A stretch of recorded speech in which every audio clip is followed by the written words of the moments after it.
This is the listening test for levels from 3 to 5 of the Vietnam 6-level language proficiency test. There are 3 parts to the test. You will hear each part once. For each part of the test there will be time for you to look through the questions and time for you to check your answers. Write your answers on the question paper. You will have 5 minutes at the end of the test to transfer your answers onto the answer sheet. The recording will now be start. Please ask any question now, because you must not speak during the test. Now open your question paper and look at part 1. There are 8 questions in this part. For each question there are 4 options and a short recording. For each question, choose the correct answer A, B, C or D. You now have 45 seconds to look through the questions and the options in each question.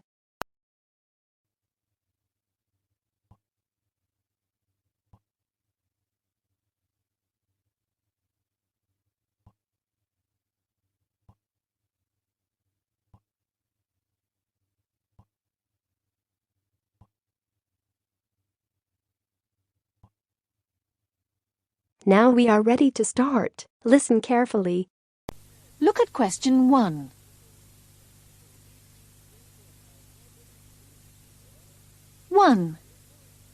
What have they forgotten?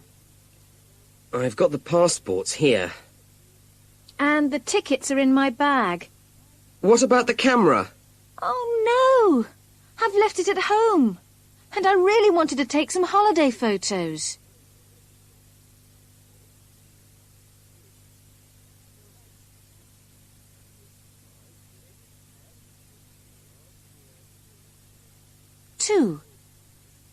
What time does the train go?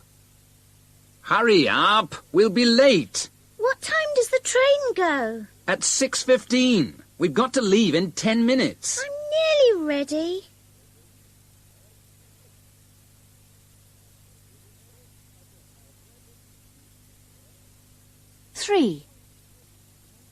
How did the woman get to work? Oh, the traffic's terrible today. Yes, it took me 40 minutes by bus. Well, I drove and it took me an hour. An hour? It's probably quicker by bicycle.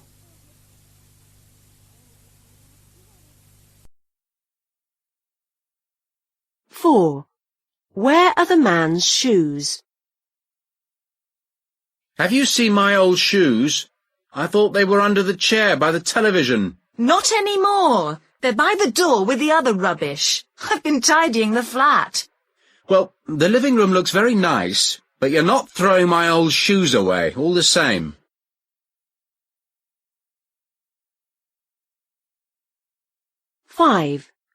What will Paul get at the shop? Right, now what do we need for this sauce so Paul can get it for me? Let me see. Onions, tomatoes, 1 red pepper, mushrooms and 2 carrots. So, what have I got? Onions, I've always got those. Tomatoes, yes. Red pepper?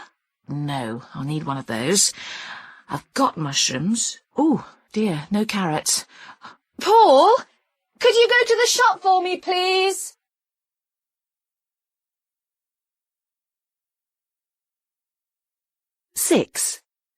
How were they told to do their homework? Wow, your homework looks great. Thanks. I typed it on my dad's computer. But didn't Mrs. Smith tell us we had to write it in our books? Oh, no, you're right. Oh, what am I going to do now?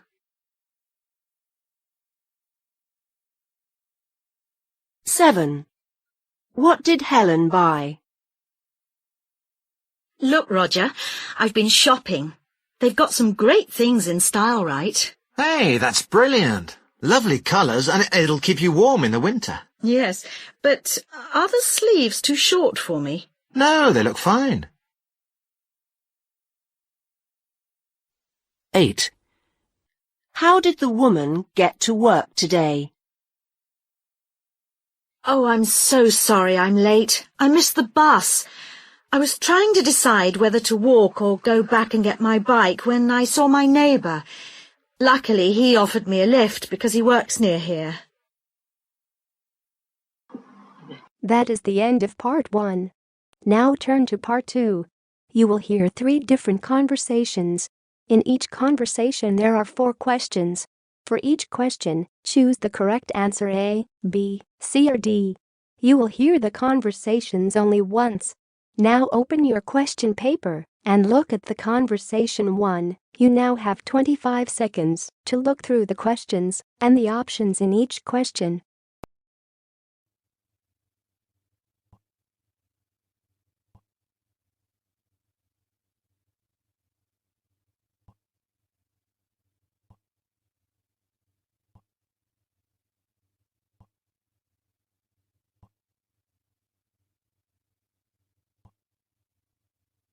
Now we are ready to start. Listen carefully. My daily schedule as a dental hygienist is a little complicated. That's because it's different every day. Monday, I don't go into work until late in the afternoon, so I have time to spend most of the day doing washing of clothes, shopping, and my banking. I leave for work around 4 o'clock in the afternoon and work from 5 to 9 p.m. Tuesday, I wake up at 6:30 a.m. and leave for work at 7:30. My first patient is scheduled for 8:15. Each patient is allotted 45 minutes. Lunch break is 12:30 to 1:30. I finish up at 5 p.m. and get home at around 6 p.m. Wednesday starts an hour earlier. I wake up at 5:30 a.m., leave for work at 6:30, and see my first patient at 7 a.m. I also finish early on Wednesday at 12 noon. Thursday is the same schedule as Tuesday.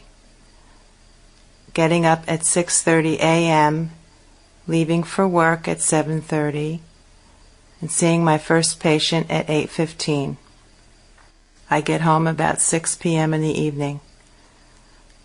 Friday is another early start. I wake up at 5:30 a.m., leave the house at 6:30, and finish up my last patient at 3 o'clock in the afternoon. I like to get finished early on Friday. That is a typical work week for me. Now open your questions paper and look at conversation 2. You now have 25 seconds to look through the questions and the options in each question.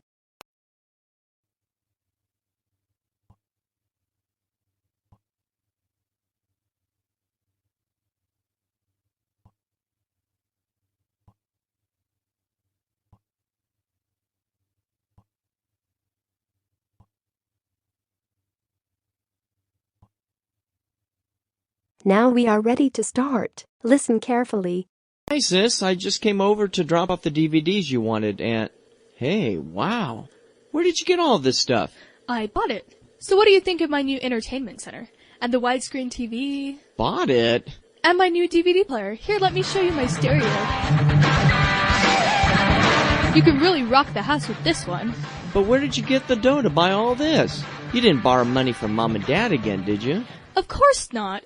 I got it with this. This? Let me see that. Have you been using Dad's credit card again? No, silly, it's mine. It's a student credit card. A student credit card? How in the world did you get one of these?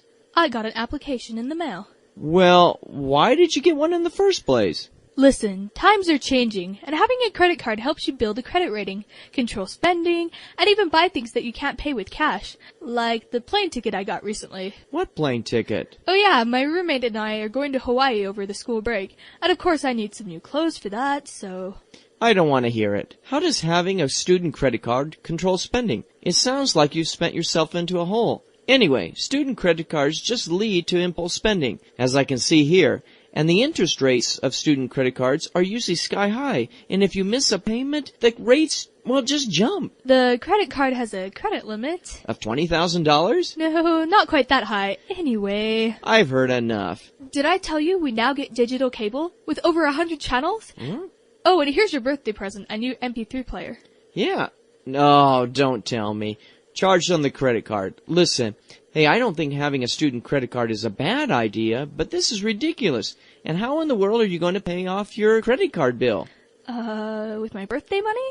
It's coming up in a week. Hey, let's sit down and talk about how you're going to pay things back. And maybe we can come up with a budget that will help you get out of this mess. That's the least I can do. Now open your questions paper and look at Conversation 3. You now have 25 seconds to look through the questions and the options in each question.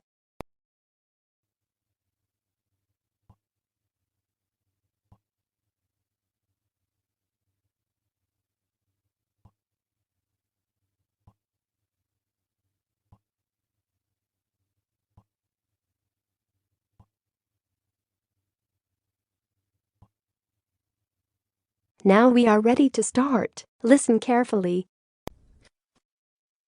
Hi, welcome to Joe's Hamburger Restaurant, Hi. home of the 1 pound super deluxe hot and spicy cheeseburger. Will this be for here or to go? To go. Okay, what would you like today? Would you like to try the 1 pound super hot and spicy cheeseburger? I don't think so. I'd probably have heartburn for a week after downing that monster. Well, it's our house special this week, and it comes with fries and a large specialty drink called Everything But the Kitchen Sink. A what? Everything but the kitchen sink? What in the world is that? Well, it's a little mix of everything in a large cup. Pepsi, Sprite, Fanta Orange, and lemonade with crushed ice and a scoop of ice cream. Now that sounds disgusting. Hey, it'll grow on you. Nah, I think I'll just order a hamburger with some mustard and lettuce and a glass of water. Boring. Hey, would you care for anything else, like a side order of amazing cheesy onion rings? No, thank you. Onion rings usually don't agree with me. Okay, your total comes to $10.90. $10.90? For just a hamburger? You gotta be kidding. Well, the 1 pound super deluxe hamburger is $9. Hey, I didn't order a 1 pound burger. I just wanted a simple burger, that's all. Well, sir, Joe's Hamburger Restaurant only serves 1 pound burgers. Man. The 1 pound super hot and spicy, Ugh. the 1 pound barbecue burger, and the 1 pound bacon cheeseburger. The 1 pound... No, those are all huge. Well, sir, if you really want something smaller, you should order from the kids' menu. The half-pound super hot and spicy burger, the half-pound barbecue burger, the half-pound bacon cheeseburger, the half-pound... No, those are still giant burgers. Well, in these parts, we are hearty eaters. Okay, but you said my total was $10.90, but the burger only comes to $10. What about the other 90 cents? Well, sir, we only serve natural spring water from yonder hills. Okay. I'll take the giant burger and a bottle of your spring water. The sandwich should feed me for a week. That is the end of part 2. Now turn to part 3. You will hear 3 different talks or lectures. In each talk or lecture there are 5 questions. For each question, choose the correct answer A, B, C or D. You will hear the talks or lectures only once. Now open your questions paper and look at talk or lecture 1. You now have 35 seconds to look through the questions and the options in each question.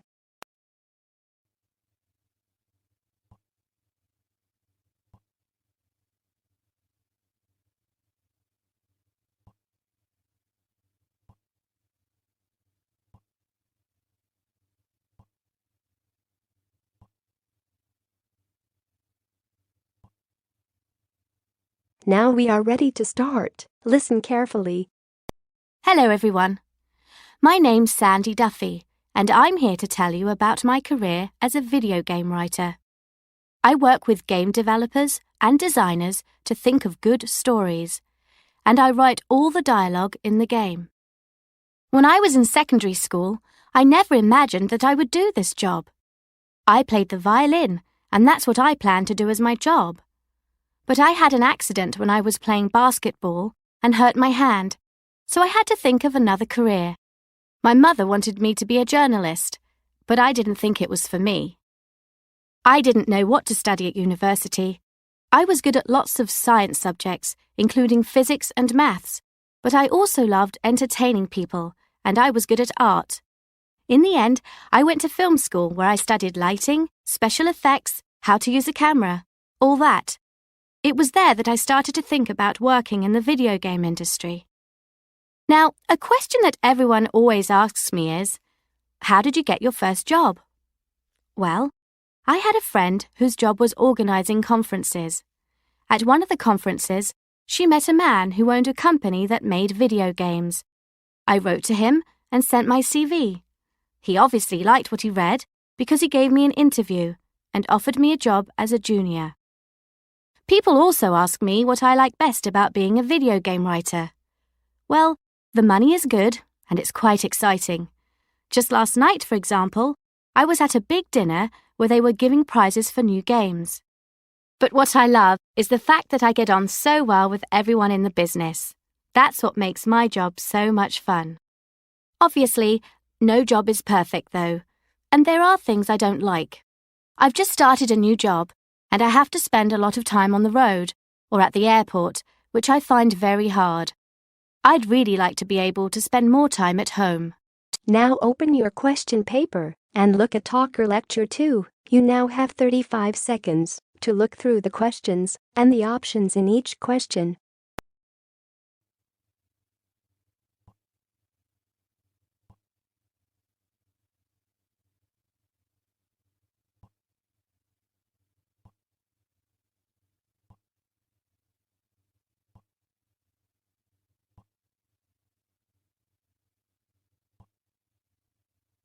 Now we are ready to start. Listen carefully. Do you want to take part in a trip of a lifetime? Then join Go for Health India. This amazing 5-day trek will take you through one of the world's most beautiful mountain ranges, the Indian Himalayas. You will also be helping raise vital funds for our charity, which aims to promote healthcare all over the world. The trip starts in the city of Delhi, where you will have the chance to see one of the charity's healthcare projects in action. The following day, we set off on our incredible journey into the mountains. During the trek, you will pass colourful towns and villages and enjoy the most magnificent mountain views. You will experience all this before you even reach the peak of our trek to see the stunning Dhauladhar mountain range. Once at the top, you can climb even higher if you want to, and experience walking on a glacier to reach Lars Cave. You will soon know what it feels like to be on top of the world. And on the way down, you will be able to admire the wonderful views across the valley. To join Go for Health India, all you need to do is pay an entry fee of £250. You also need to promise to raise a minimum of £2,500 before the start of the trip. Fundraising is part of the challenge, but don't worry, our fundraising team is on hand to help you.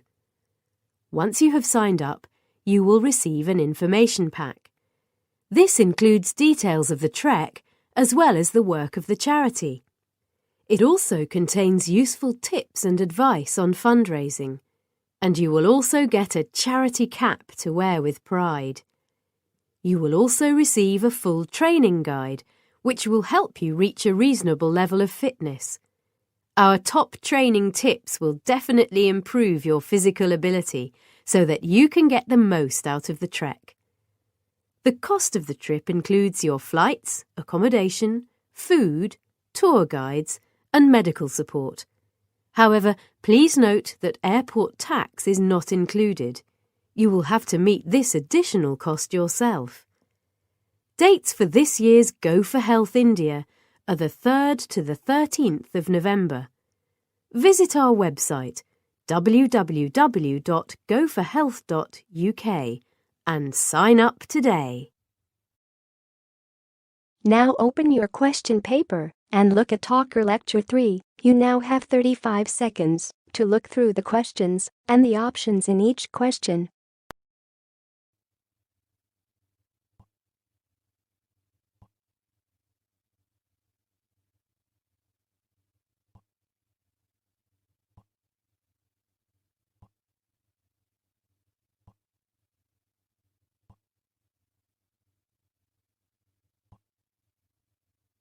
Now we are ready to start. Listen carefully. Here in India, people bought around 1.5 million new cars. This will probably go up to 3 million a year in the next few years. That's how the Indian economy is changing. Many Indians in the big cities are richer than ever, and they want to spend money on new products. However, most of the money is still in the big cities. There is still a lot of poverty in the villages and countryside. Now the government hopes a new road in India can help to change India's economy. The Golden Quadrilateral Road, or GQ, connects the country's 4 biggest cities: Delhi, Mumbai, Chennai, and Kolkata. Hopefully, the road will carry business from the giant cities to the smaller and poorer villages and the other half of India's population. The GQ is nearly 6,000 kilometres long and the most high-tech highway in the world. At the administration headquarters in Delhi, you can watch thousands of vehicles moving around the country on a computer screen. If there is a problem anywhere with the road, electronic sensors tell the headquarters and engineers instantly drive there. When you drive on the highway, there is every kind of transport. There are animals pulling carts, motorcycles, lines of old trucks, and fast-moving modern cars. Sometimes the road goes right through the middle of a city, so there are often traffic jams and pedestrians trying to cross the 6 lanes. Industry is also growing along the new highway. When a large company opens a factory, lots of other smaller factories and offices also open. Trucks then drive and deliver all over India along the new highway. For India, all this is a symbol of the country's future. That is the end of part 3. Now you have 5 minutes to check your answers and transfer your answers onto the answer sheet.